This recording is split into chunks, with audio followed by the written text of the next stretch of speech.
తాకట్లో ఉన్న మీ బంగారాన్ని విడిపించి ఆ రోజు ఆన్లైన్ రేటుకి కొంటాం. Sharma gold company. నమస్తే, వెల్కమ్ టు సుమన్ టీవీ. నేను మానస. ఈరోజు మనతో పాటు ఉన్నారు జ్యోతిష్య రత్న, జ్యోతిష్య చక్ర వైభవ నిపుణ డాక్టర్ రాళ్లపల్లి రవికుమార్ గారు. వారితో మాట్లాడదాము. ఈ మాసం రాశి ఫలాలు ఏ విధంగా ఉన్నాయో వారిని అడిగి తెలుసుకుందాం. గురుగారు నమస్కారం అండి. నమస్కారం.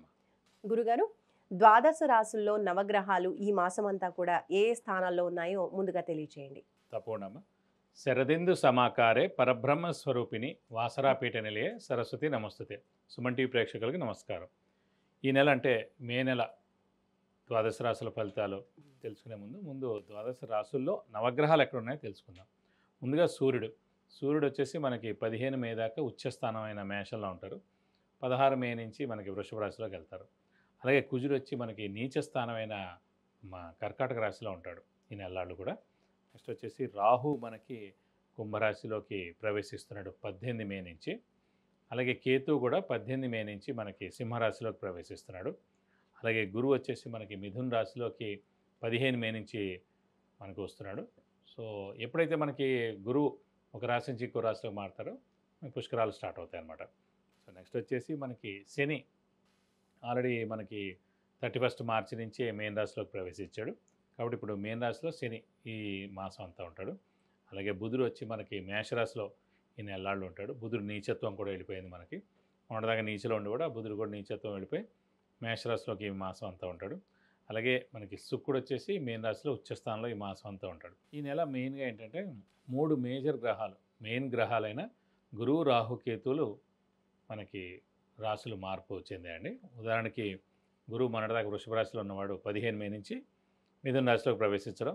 అలాగే రాహు మనకి మేన్ రాశిలో ఉన్నాడు ఏనార్థం నుంచి. అతను 18 మే నుంచి మేన్ రాశి నుంచి కుంభరాశిలోకి ప్రవేశించాడు. ఏనార్థం అంతా ఇక్కడే ఉంటాడు. అలాగే గురువు సంవత్సర కాలం అంతా మిథున రాశిలో ఉంటాడు. అలాగే కేతు వచ్చేసి మనకి కన్యా రాశి నుంచి సింహరాశిలోకి ప్రవేశించాడు ఈ 18 మే నుంచి. సో ఈ ఏనార్థం అంతా కూడా సింహరాశిలోనే కేతు ఉంటాడు.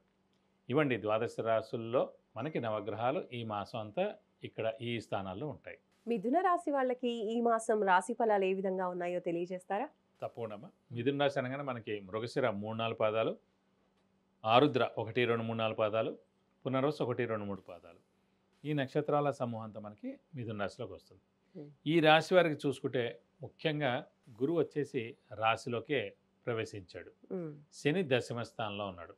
అలాగే రాహు భాగ్యస్థానంలో ఉన్నాడు. కేతు తృతీయ స్థానంలో ఉన్నాడు. సో రాహు కేతులు పరిపూర్ణంగా చాలా బాగున్నారండి. శని కూడా భాగ్యస్థానం నుంచి దశమ స్థానంలో వచ్చాడు కాబట్టి పర్వాలేదు, ఒక 50 to 60% బాగానే ఉన్నట్టు. అంటే గురువు స్థానంలో ఉన్నాడు కాబట్టి బాగున్నట్టు. అలాగే నెక్స్ట్ వచ్చేసి గురువు మటుకు రాశిలో ప్రవేశించాడు కాబట్టి గురుబలం కొంచెం తగ్గింది. సో దైవబలం, దైవానుగ్రహం కొద్దిగా తక్కువగా ఉంటుంది ఈ సంవత్సర కాలం అంతా. మెయిన్గా దశమ స్థానంలో శని ఉండడం చేత దశమ స్థానం అనేది ప్రొఫెషన్ కారకుడు, ప్రొఫెషన్ స్థానం, అలాగే ఉద్యోగ స్థానం. ప్రొఫెషన్ కారకుడు, ఉద్యోగ కారకుడు ఎవరికైనా సరే శని. అండ్ ప్రొఫెషన్ కారకుడు, ఉద్యోగ కారకుడు, ఉద్యోగ స్థానంలో ప్రొఫెషన్ స్థానంలో శని ఉండడం చేత ప్రొఫెషనల్గా చాలా బాగుంటుంది, ఉద్యోగస్తులకు చాలా బాగుంటుంది. నిరుద్యోగులు ఉద్యోగం రావడం, ఉద్యోగస్తులకు promotions, name and fame, boss నుంచి మన్నన పొందడం, అలాగే ఫారెన్ టూర్ విజిట్స్, అసైన్మెంట్స్ ఇలాంటివన్నీ కూడా కలిసి వస్తాయని చెప్పుకోవాలి. ఇక రాశిలో గురువు ఉండడం చేత దైవబలం, దైవానుగ్రహం మిశ్రమంగా ఉంటుందని చెప్పుకోవాలి. ఈ సంవత్సర కాలం అంతా కూడా మనం చూసుకుంటే కనుక వివాహం కానివ్వండి, లేకపోతే సంతానం కానీ ఇవన్నీ కూడా డిలే అయిపోతాయి. డిలే అయిపోవడం, పోస్ట్ పోన్ అయిపోవడం ఇవన్నీ కూడా నెక్స్ట్ ఏడాదికి వెళ్ళిపోతాయి అన్నమాట.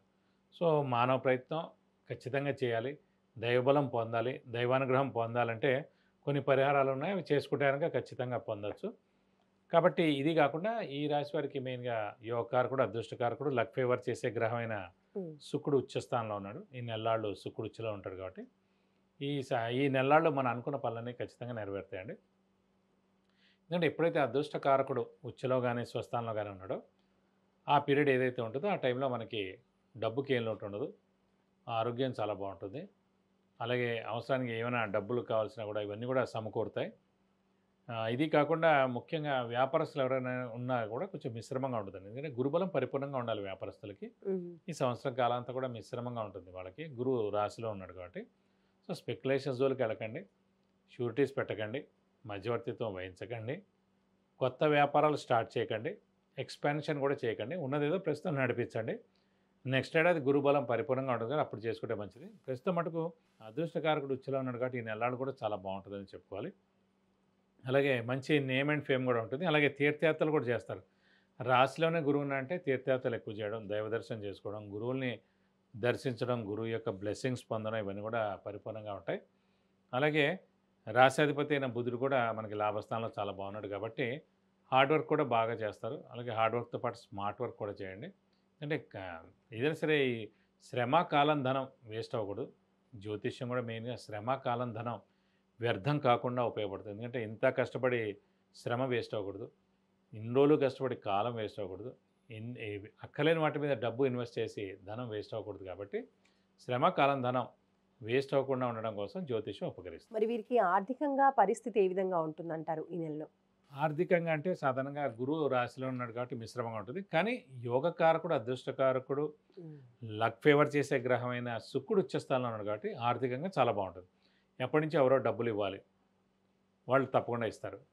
మన దగ్గర అప్పు తీసుకున్నారు, వాళ్ళు ఖచ్చితంగా ఇస్తారు. వడ్డీ వ్యాపారం చేస్తూ ఉంటారు, వాళ్ళకు కూడా ఈ నెలలు కూడా జాగ్రత్తగానే డబ్బులు ముడతాయని చెప్పుకోవచ్చు. మీరు కొత్త అప్పులు అయితే చేయక్కర్లేదు. సో కాబట్టి ఆర్థికంగా మాట ఖచ్చితంగా బాగుంటుందని చెప్పుకోవాలి ఈ నెలలు కూడా. మరి అదృష్టం విషయానికి వస్తే ఈ మాసం అంతా కూడా వీళ్ళకి ఎలాంటి అదృష్టం ఉండబోతోంది? అదృష్ట విషయం వచ్చేటప్పటికి ఏంటంటే మిథున రాశికి పంచమాధిపతి, వ్యయాధిపతి, పంచమ స్థానాధిపతి శుక్రుడు, వ్యయ స్థానాధిపతి శుక్రుడేడు కాబట్టి ఈ లగ్నం కానీ ఈ రాశికి కానీ యోగకారకుడు, అదృష్టకారకుడు, లక్ ఫేవర్ చేసే గ్రహం శుక్రుడేడు కాబట్టి గత 2-3 నెలల నుంచి ఉచ్చలోనే ఉన్నాడు కాబట్టి 2-3 నెలల నుంచి వీళ్ళకి చాలా బాగుంది కూడా. ఈ నెలలు ఇంకా చాలా బాగుంటుందని చెప్పుకోవాలి. కాబట్టి ఖచ్చితంగా అదృష్టం అనేది పరిపూర్ణంగా ఉందని చెప్పుకోవాలి. అదృష్టం అంటే అన్ని విధాలు కూడా ఉంటుందండి. అదృష్టం అంటే ఒక పాయింటే కాదు, ఎవరికి ఏ రకమైన అదృష్టం కావాలనుకుంటున్నారో ఆ రకమైన అదృష్టం ఖచ్చితంగా ఈ నెలలు కూడా మిథున రాశి వరకు ఉంటుందని చెప్పుకోవచ్చు. ఇంకా గురుగారు, మిథున రాశి వాళ్ళు ఈ మాసం అంతా కూడా ఏ పరిహారాలు పాటిస్తే బాగుంటుంది? మిథున రాశి వరకు కూడా మెయిన్ ఇదే అండి. ఎందుకంటే గురువు రాశిలో ఉన్నాడు కాబట్టి గురుబలమే తక్కువగా ఉంది కాబట్టి ఇందాక మేషరాశి వారికి చెప్పుకున్నట్టుగానే దత్తాత్రేయ స్వామిని ఎక్కువగా ఆరాధించడం, ప్రతిరోజు దత్తాత్రేయ స్వామి అష్టోత్తరం చదువుకుంటే మంచిది. అలాగే మనకి ముఖ్యంగా ప్రతి గురువారం ఉపవాసం ఉండడం, ప్రతి గురువారం దత్తాత్రేయ స్వామి టెంపుల్కి వెళ్ళి 41 ప్రదక్షిణాలు చేస్తే మంచిది. ఆయనకి అర్చన కానీ అభిషేకం కానీ చేస్తే చాలా మంచిది. అలాగే ఇంకా ఉధృతంగా ఉందంటే మటు ఖచ్చితంగా గురువుకి 16,000 సార్లు జపం చేయించి శనగపప్పు కేజీంపో ఒక ఎల్లో లుంగి 1000 రూపాయల వరకు గోల్డ్ ఐటమ్ దానం ఇస్తే కనుక దోషం మొత్తం తొలగిపోతుంది. ఎందుకంటే ఈ గురుబలం అనేది ఈ సంవత్సర కాలం అంతా కూడా తక్కువగానే ఉంటుంది కాబట్టి ఖచ్చితంగా చేయిస్తే చాలా మంచిది ఒకసారైనా సరే. అలాగే ఈ గానగాపూర్ వెళ్ళి దత్తాత్రేయ స్వామిని దర్శించుకుంటే కూడా చాలా మంచిది. గురువారం రోజున కానీ లేదంటే పౌర్ణమి రోజు కానీ వెళ్తే కనుక తప్పకుండా మంచి బ్లెస్సింగ్స్ పొందుతారు. గురుబలం పొందితే కనుక ఎలాంటి అడ్డు ఆటంకాలైనా తొలగిపోయి మీకు అన్ని విధాలా మంచి చేకూరుతుంది. విద్య, ఉద్యోగం, వ్యాపారం, వాహన యోగం, గృహ యోగం, ఇంకా ఇలాంటి ఎన్నో విషయాలకు సంబంధించి మీరు గురుగారి నుంచి అపాయింట్మెంట్ ద్వారా తెలుసుకోవాలి అనుకుంటే స్క్రోల్ అవుతున్న నంబర్కి కాంటాక్ట్ చేయండి. మిథున రాశి వాళ్ళకి ఈ మాసం అంతా కూడా ఏ విధంగా ఉంటుంది రాశి ఫలాలు, ఫలితాలు అనేది తెలియజేసినందుకు ధన్యవాదాలు. నమస్కారం.